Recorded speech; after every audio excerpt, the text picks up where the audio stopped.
प्रिय मित्रों, आप सभी को श्री कृष्ण जन्माष्टमी के पावन पर्व की हार्दिक शुभकामनाएं। मित्रों, आज हम आप सभी लोगों को श्री कृष्ण जन्माष्टमी की अद्भुत और पवित्र कथा सुनाने वाले हैं। जो भी माताएं, बहनें या मेरे प्रिय भाई श्री कृष्ण जन्माष्टमी का व्रत रखते हैं और जो किसी कारणवश नहीं रख पाते हैं, तो उन्हें भी इस कथा को ध्यानपूर्वक अंत तक अवश्य सुनना चाहिए। इससे मनोवांछित फल की प्राप्ति होती है। गोपाल जी आपकी सभी मनोरथ अवश्य पूरी करते हैं। प्रिय मित्रों, आज की इस वीडियो में हम श्री कृष्ण जन्माष्टमी पर सुनी जाने वाली कथा कहानी सुनेंगे। श्री कृष्ण जन्माष्टमी का व्रत भाद्रपद में कृष्ण पक्ष की अष्टमी तिथि को भगवान श्री कृष्ण के जन्मोत्सव के रूप में मनाया जाता है।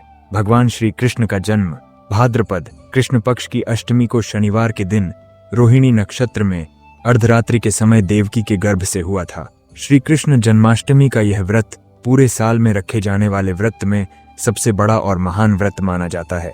इस व्रत को व्रतों का महाराजा भी कहा जाता है। मित्रों, शास्त्रों में वर्णित है कि श्री कृष्ण जन्माष्टमी का व्रत सभी व्रतों में श्रेष्ठ माना जाता है। सिर्फ एक बार श्री कृष्ण जन्माष्टमी व्रत करने मात्र से वर्ष भर किए गए असंख्य एकादशी व्रतों के बराबर होता है।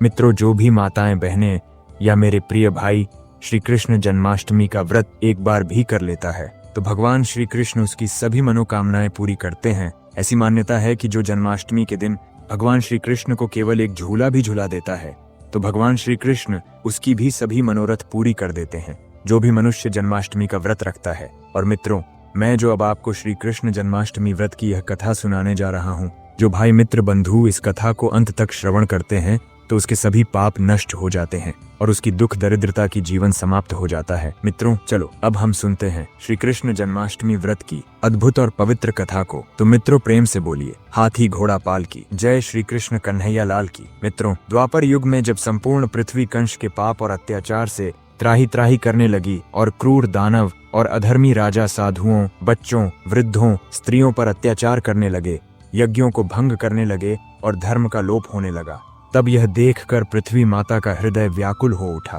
वे सृष्टि के रचयिता भगवान ब्रह्मा जी के पास पहुंची और अपने दुख की गाथा कह सुनाई। उनके साथ सभी देवी देवता भी उपस्थित थे। भगवान ब्रह्मा ने उनकी व्यथा सुनी, किंतु उन्हें तत्काल कोई उपाय न सूझा। तब उन्होंने सभी देवताओं के साथ मिलकर कैलाश पर्वत की ओर प्रस्थान किया और भगवान शिव के पास पहुंचे और प्रणाम कर बोले, हे महादेव, हम सभी एक गंभीर संकट में हैं, अतः आपकी शरण में आए हैं। सभी ने मिलकर अपनी पीड़ा भगवान शंकर को सुनाई। महादेव ने गंभीर स्वर में कहा, हे देवगणों, यह संकट बहुत गहन है, किंतु इसका समाधान केवल भगवान श्री हरि विष्णु ही कर सकते हैं। तब ब्रह्मा जी, महादेव, समस्त देवता और धरती माता सब मिलकर क्षीर सागर की ओर चल पड़े। क्षीर सागर पहुंचकर उन्होंने देखा कि भगवान श्री हरि विष्णु शेषनाग की दिव्य शैया पर विश्राम कर रहे हैं और माता लक्ष्मी उनके चरण दबा रही हैं। उस समय चारों ओर शांति और दिव्यता का अनुपम वातावरण था। जैसे ही सभी देवता और पृथ्वी माता उनके समीप पहुंचे, उन्होंने एक स्वर में जय श्री हरि के जयकारे लगाए और विविध स्तुतियां करने लगे। इन मधुर स्तुतियों से भगवान विष्णु की योग निद्रा भंग हुई। उन्होंने करुणा भरी दृष्टि से सभी को देखा और पूछा, हे देवगणों और पवित्र पृथ्वी देवी, आज आप सभी यहाँ एकत्र होकर किस उद्देश्य से पधारे हैं? आपके मुखमंडल पर चिंता की रेखाएं स्पष्ट झलक रही हैं। निश्चय ही कोई गंभीर कारण होगा जिससे आप लोग क्षीर सागर प्रस्थान किए हैं। कृपया कहिए। तब दीनहीन वाणी में धरती माता बोली, हे प्रभु, कंस के पाप, अधर्म और अत्याचार से संपूर्ण भूमंडल घिर गया है।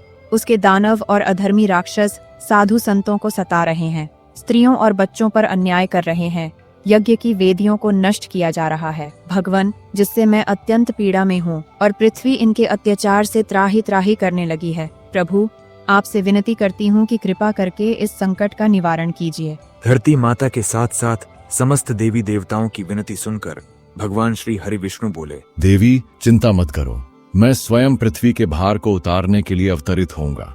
मैं ब्रजभूमि में वसुदेव की पत्नी और कंस की बहन देवकी के गर्भ से जन्म लूंगा।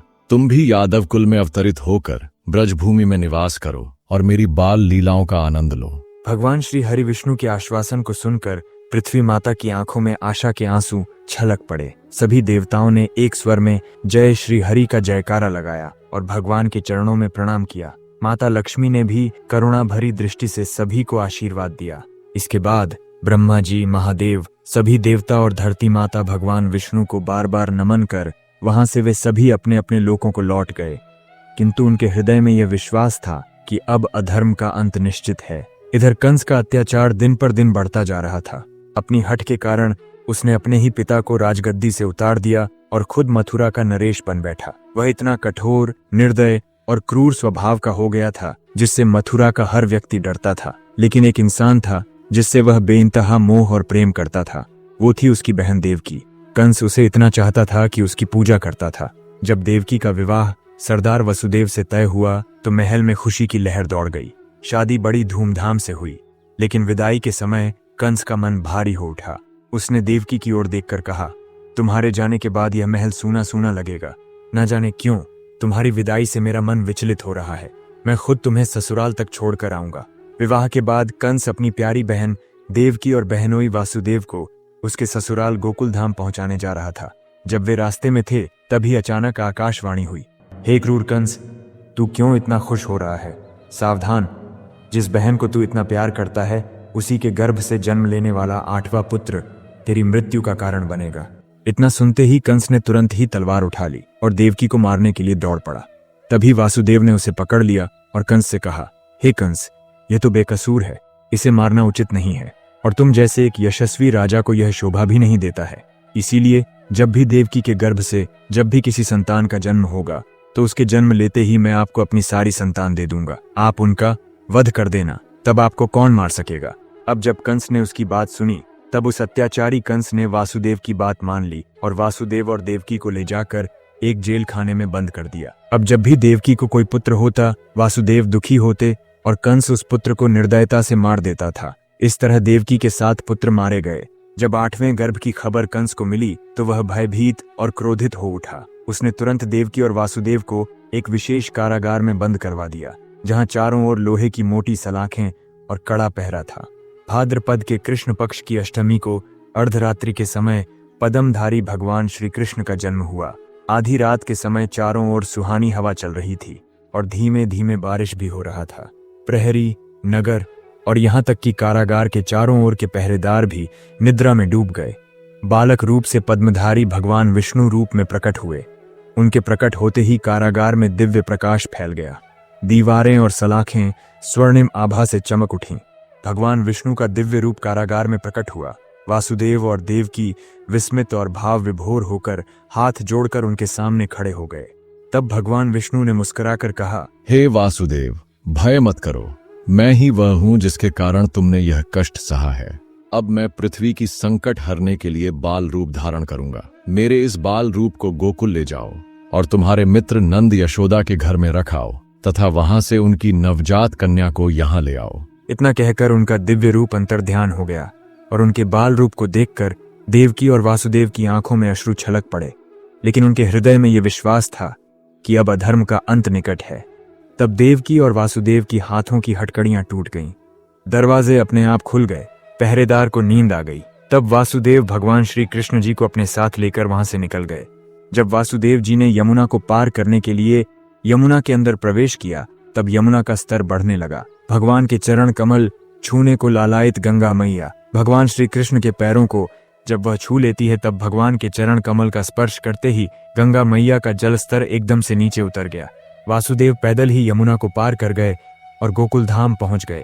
वहां जाकर उन्होंने देखा कि एक दरवाजा खुला हुआ है। खुले हुए दरवाजे और सोई हुई यशोदा मैया को देखकर वासुदेव ने बाल गोपाल श्री कृष्ण को उन्होंने वहीं सुला दिया और मैया यशोदा के पास सोई कन्या को लेकर वापस चले आए। जब वासुदेव लौटकर भोर के समय कारागार पहुंचे तो पहरेदार अब भी गहरी नींद में थे। मंद मंद सुहानी हवा अभी चल रही थी। कारागार के अंदर पहुंच वो सावधानी से उस नवजात कन्या को देवकी के पास सुला दिया और हाथ जोड़कर भगवान को याद किया। तभी उन्हें अपने आप ही बेड़ियां लग गईं और दरवाजे भी बंद हो गए। दरवाजे बंद होने के बाद सोए हुए पहरेदार जाग गए। अब हथकड़ियां लगने के बाद वह कन्या जोर जोर से रोने लगी। तब पहरेदार ने कन्या की रोने की आवाज सुनकर कंस के पास खबर भेज दी। जब यह खबर कंस के कानों तक पहुंची तो वह क्रोध से पागल हो गया। अपनी तलवार और क्रूर इरादों के साथ वह दौड़ता हुआ कारागार में पहुंचा। उसकी आंखों में निर्दयता और चेहरा क्रोधाग्नि से भरा हुआ था। कंस ने बिना कुछ कहे कन्या को अपनी बाहों में उठाया। वह उस दिव्य कन्या को लेकर पत्थर की ओर बढ़ा, जहां वह पहले ही देवकी के 7 पुत्रों का अंत कर चुका था। पहले से विलाप कर रही देवकी और जोर से विलाप करते हुए बोली, भैया ये तो मासूम बच्ची है, इसे मत मारो। लेकिन कंस के हृदय पर दया का कोई असर न हुआ। जैसे ही वह कन्या को पत्थर पर पटकने ही वाला था, उसी क्षण एक अद्भुत घटना घटी। वह कन्या उसके हाथों से छूटकर आकाश में ऊपर उठ गई। उसके शरीर से दिव्य प्रकाश निकलने लगा। देखते ही देखते वह 8 भुजाओं वाली साक्षात महादेवी के रूप में प्रकट हुई। आकाश में गूंजती हुई गंभीर और तेजस्वी वाणी में देवी बोली, अरे दुराचारी कंस, तेरा सर्वनाश निश्चित है। जिस बालक से तू डरता है वह गोकुल में पहले ही जन्म ले चुका है। वही तेरा वध करेगा और तेरे अत्याचारों का अंत करेगा। देवी का रूप देखते ही कंस स्तब्ध रह गया। उसकी आंखें भय और क्रोध से भर उठीं, पर वह जानता था कि अब उसका अंत निकट है। देवी का दिव्य रूप आकाश में विलीन हो गया, पीछे छोड़ते हुए एक ऐसा सन्नाटा जिसमें देवकी और वासुदेव के मन में आशा की किरण चमक उठी। इसके बाद समय आने पर भगवान श्री कृष्ण ने अपनी लीलाओं के माध्यम से अघासुर, बकासुर, पूतना, कंस और कई दुष्ट राक्षसों का वध किया, पृथ्वी को अधर्म से मुक्त किया और अपने भक्तजनों की रक्षा की। बोलिए कृष्ण भगवान की जय हो। मित्रों चलो, अब मैं आप सभी को एक और पुरानी कथा का अवलोकन कराता हूँ। मित्रों, एक पुरानी कथा के अनुसार महादेव शिव शंभू को जब श्री कृष्ण भगवान के बाल रूप के दर्शन करने की अभिलाषा हुई, तब उन्होंने एक साधु का भेष बनाया और मैया यशोदा के द्वार पर गोकुल में नंद भवन के बाहर पहुंचकर आवाज लगाई और भगवान शिव शंभू ने कहा, अलख निरंजन, निरंजन कहाँ हो प्रभु। अब भगवान भोलेनाथ भजन गाने लगे। मैया यशोदा उस समय श्री श्याम सुंदर बाल गोपाल श्री कृष्ण का श्रृंगार कर रही थी। वह अपने प्यारे कृष्ण को प्यार करने में इतना मग्न थी कि बाहर खड़े साधु की आवाज उन्हें सुनाई नहीं पड़ी। तभी साधु के भेष में भोले बाबा ने फिर से एक बार आवाज लगाई, लेकिन अंदर से कोई भी जवाब नहीं आया। तभी वहां से एक ब्रज की वृद्ध गोपी गुजर रही थी। अचानक से उस गोपी की नजर उस सन्यासी पर गई। उसने साधु को प्रतीक्षा करते देखा तो वह उनके पास गई और उस साधु से कहने लगी, बाबा आप द्वार खड़ा किसका इंतजार कर रहे हो? मैंने सुना आप किसी को बुला रहे हो। तब साधु के भेष में भगवान शिव शंकर बोले, हे माते, हम इस घर की गृह स्वामिनी को बुला रहा हूँ, परंतु इस घर से कोई भी माता मुझे भिक्षा देने के लिए आ ही नहीं रही है। मुझे उन्हें पुकारते हुए काफी वक्त हो गया है। तब उस गोपी ने पूछा, बाबा आपको भिक्षा चाहिए? तब शिव शंकर बोले, हाँ माँ मुझे भिक्षा चाहिए। तब गोपी बोली, बाबा लेकिन यहाँ तो मुझे कोई नहीं दिख रहा है। आप मेरे घर चलो, वहाँ मैं आपको भिक्षा दे दूंगी। आप मुझसे जो मांगोगे मैं उसे दे दूंगी, अगर मेरे पास हुआ तो। तब भगवान भोलेनाथ ने कहा, माता मैं जहाँ पर जाता हूँ, यदि उस द्वार से कुछ मिले तो अच्छा, नहीं तो किसी और द्वार पर मैं नहीं जाता। तब गोपी कहने लगी, तो महाराज फिर तो आज आप भूखे ही रह जाओगे। तब भोले बाबा बोले, जैसी प्रभु की इच्छा। तब गोपी कहने लगी, बाबा हमारे गांव से कोई ऐसे भूखा जाए, यह तो सारे गोकुल के लिए लज्जा की बात है। तुम यहीं ठहरो, मैं अंदर जाकर देखती हूँ कि यशोदा रानी कहाँ है। गोपी नंदराज के भवन के अंदर गई तो देखती है कि मैया यशोदा तो श्याम सुंदर का श्रृंगार कर रही थी, लोरी गाकर उन्हें सुला रही थी। इधर बाहर खड़े भगवान शंकर मन ही मन कहने लगे कि प्रभु दर्शन किए बगैर तो मैं नहीं जाऊंगा। गोपी अंदर जाकर मैया यशोदा से कहती है, यशोदा रानी कहाँ हो? तब मैया यशोदा कहती हैं, आओ काकी क्या बात है? तब गोपी कहने लगी, यशोदा रानी तुम्हारे द्वार पर एक साधु कब से भिक्षा के लिए खड़ा है, तुमने उसकी आवाज नहीं सुनी? तब मैया यशोदा बोली, नहीं तो मुझे तो कोई आवाज नहीं आई। तब गोपी कहने लगी, अरे जल्दी से उसे भिक्षा दे दो, वह तो कोई बड़ा महात्मा लगता है। तब मैया यशोदा बोली, ठीक है, अगर तुम ऐसा कह रही हो तो मैं उसे कुछ दे देती हूँ जाके। तब गोपी कहने लगी कि ऐसा साधु तो मैंने कभी नहीं देखा, उसके मुख को देखकर तो आंख ही नहीं टिकती। तब मैया यशोदा कहने लगी, ऐसा क्या है उस साधु में जिससे आपको इतने दिव्य दिखाई पड़ रहे हैं?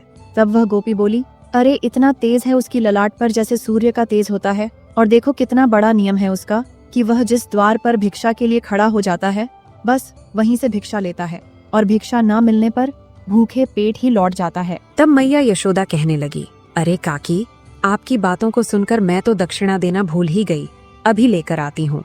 तब मैया यशोदा संदूक से धन और एक मोती की माला निकालते हुए कहती है, अगर वह महात्मा इतनी ही बड़ी दिव्य आत्मा है तो यह बहुमूल्य मोती की माला दे देती हूँ। इधर भगवान शिव शंभू बाहर खड़े खड़े मन ही मन श्याम सुंदर से बातें कर रहे थे। हे प्रभु, आप दर्शन देने में इतना संकोच क्यों कर रहे हो? तब दिव्य रूप से श्याम सुंदर ने कहा कि मेरे धन्य हो भाग्य, जो आप अपने सेवक के घर पधारे, मेरा प्रणाम स्वीकार करें। तभी मैया यशोदा श्याम सुंदर को पालने में रखकर और दक्षिणा की थाल लेकर गोपी के साथ भवन से बाहर आई। वहां साधु भेष में शिव शंभू प्रतीक्षा कर रहे थे। मैया यशोदा साधु रूप शिव शंभू को देखकर प्रणाम करते हुए कहती है कि बाबा, विलंब के लिए क्षमा कर दीजिए। मैं अपने लल्ला का श्रृंगार कर रही थी और पालने में सुला रही थी। तब साधु के वेश में भगवान शिव शंभू बोले, धन्य हो मैया, जिसे ऐसे दिव्य बालक की सेवा का सौभाग्य प्राप्त हुआ है।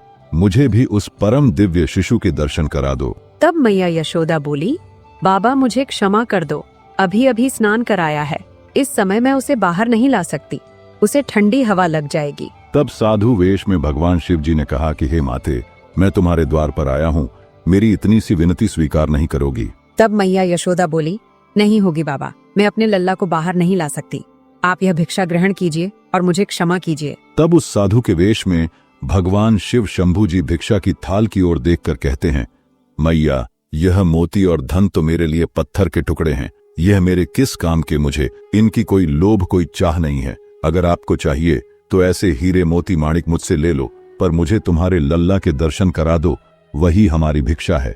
साधु वेश में भगवान शंकर ने अपने कमंडल से हीरे मोती निकालकर मैया यशोदा की भिक्षा की थाल में रख दिए, जिसे देखकर मैया यशोदा और वह गोपी आश्चर्यचकित हो गई और चिंतित होकर गोपी से कहने लगी, काकी मुझे यह साधु कोई मायावी लगता है, तभी तो यह बहकी बहकी बातें कर रहा है। लेकिन वह गोपी तो चुपचाप खड़ी यशोदा मैया का करुण चेहरा देख रही थी।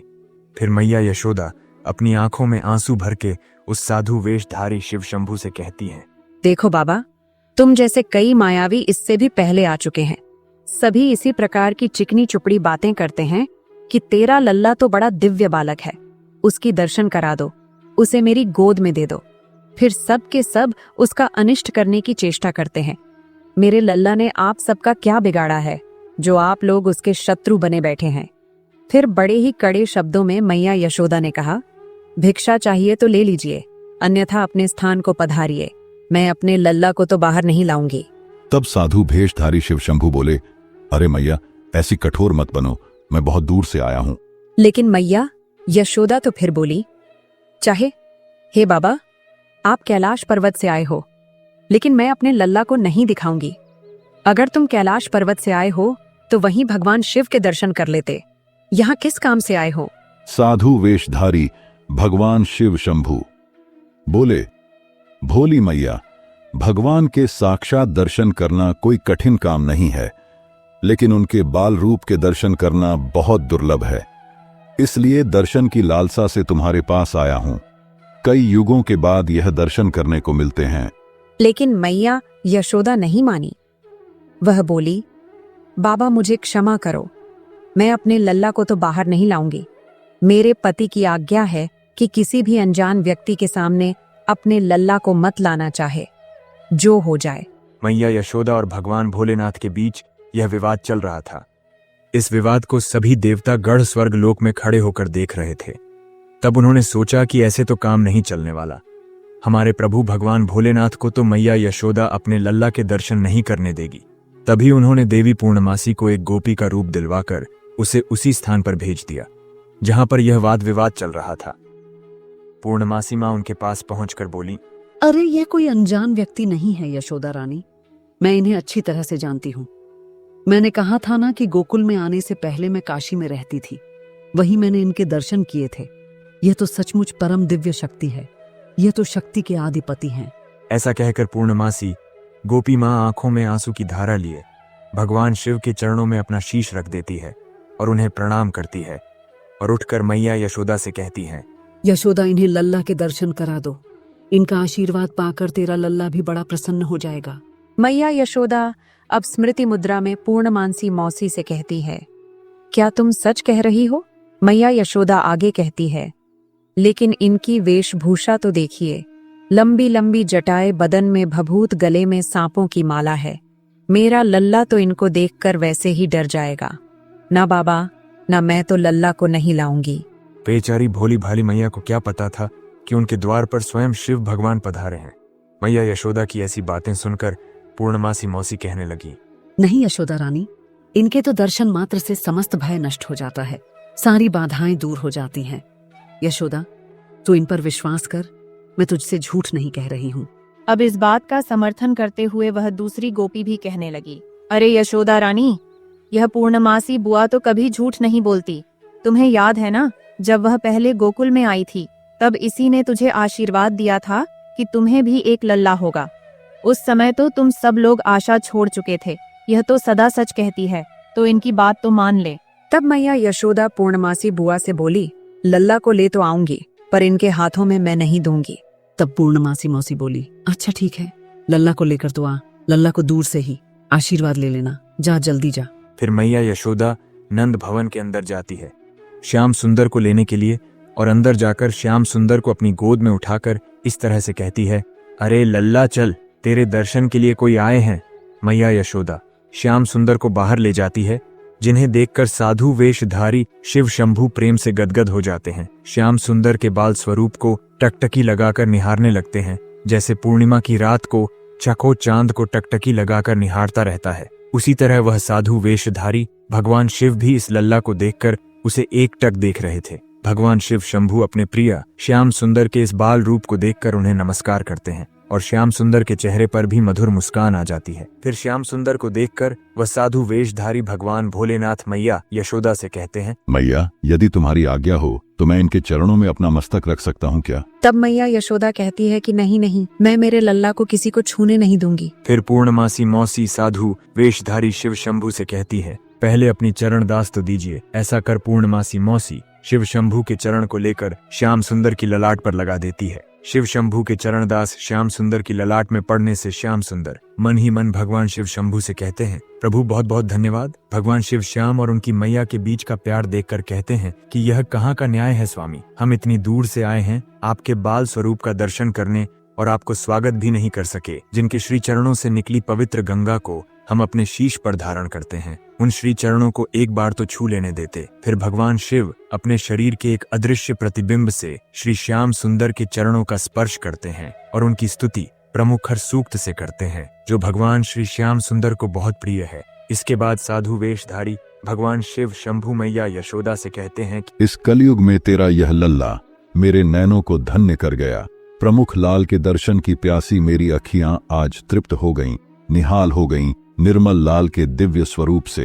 अब माता यशोदा कहती है कि साधु बाबा, अब तो भिक्षा ले लो। तब भगवान शिव कहते हैं कि अपने हीरे मोती यह पत्थर आप ही रख लो, यह मेरे किस काम के, मैं तो मालामाल हो गया, तेरे लाल का दर्शन करके यही मेरी भिक्षा थी। और ऐसा कहकर साधु वेशधारी शिव शंभू वहां से अंतर्ध्यान हो जाते हैं। ऐसा अनुपम दृश्य देखकर स्वर्गलोक से सभी देवी देवता प्रसन्न होकर पुष्पों की वर्षा करने लगते हैं। जन्माष्टमी के दिन श्री कृष्ण के दर्शन की इस कथा को जो कोई भी सुनता है, उसे भगवान श्री कृष्ण के बाल रूप के दर्शन करने का सौभाग्य प्राप्त होता है और पुण्य फल भी प्राप्त होता है। मित्रों, प्रेम से बोलो श्री कृष्ण भगवान की जय हो।